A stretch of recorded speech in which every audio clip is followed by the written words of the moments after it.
Hey guys, Jasur is here from Shanghai Silk Road. We're now in Hong Kong at the Avenue of Stars. So the purpose of this video, I'd like to answer a couple of questions related to running a company in China or being a businessman in China. Question is, a person is asking, one of our clients actually, is asking what are the options to be a freelancer in China? Well, I hate to say that, but up until now, China has not, made it possible for foreigners to be freelancers in the country. The only option you have is if you're a graduate from a Chinese university, you can apply for entrepreneurship visa, which is quite new. Actually, it started being in existence since the beginning of 2019.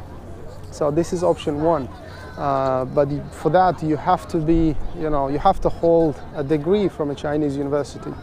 And option number two is to start your company, and then you can employ yourself. For example, you can start a consulting company, and then after that you can just sponsor yourself with a work visa. I've mentioned this several times in my videos. So both of these options are not very complicated, pretty straightforward, I'd say. Very easy, not very complicated yet. I assume that China is opening up to foreign entrepreneurs and foreigners in general, more and more every year. So I assume that this situation will not last that long. We observed this in many developed countries. For example, tens of years ago in UK and in US, it was relatively easier to get a visa, as a business person, or a startup owner. But now it's getting, hard and hard every year. So that's the situation. You can, already notice this in most of the developed cities in China. For example, in Guangzhou, it's relatively harder to get a work visa if you're a startup owner. In Shanghai, again, depending on the region, because every city, they have different regions, right? So depending on the region, in some regions it's easy, in some regions it's hard to obtain a work visa. So these are the two options basically if you want to be a freelancer.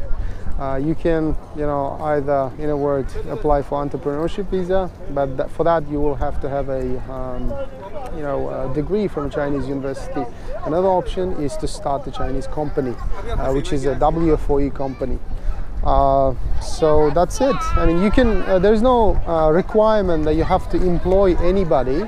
For example, for option number two, most of the developed countries, they say that in order to sponsor yourself a visa, you have to, employ a certain number of local people, right? But that's not the case in China. Which is good news, actually. One of the most attractive aspects of Chinese work visa. So you can literally start a company with zero investment, and then you can just sponsor yourself with a work visa, and you don't have to employ local people. All right, so that's the beauty. You can do that, and you can be a single person company. But for papers, of course, there is one requirement that every registered company in China should have two positions. Position number one is a director, and position number two is the supervisor of the company.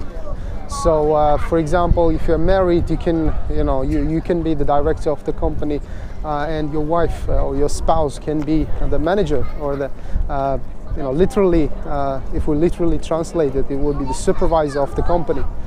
So that's the case. Or if you're not married, if you're single, you can just, ask your friend to be the supervisor of the company. And that's it, basically. You can just start freelancing, and you sponsor yourself a visa. You can just move to China and start living there. That's all. Let me know in the comment section below if you have any other questions. I'll try to answer. I'll try to address them in the next videos. Yeah, that's it. Thanks for watching, and don't forget to subscribe. Don't forget to hit this like button. Or if you have very specific questions, you can just email us or contact us via phone. We're more than happy to help. Thank you.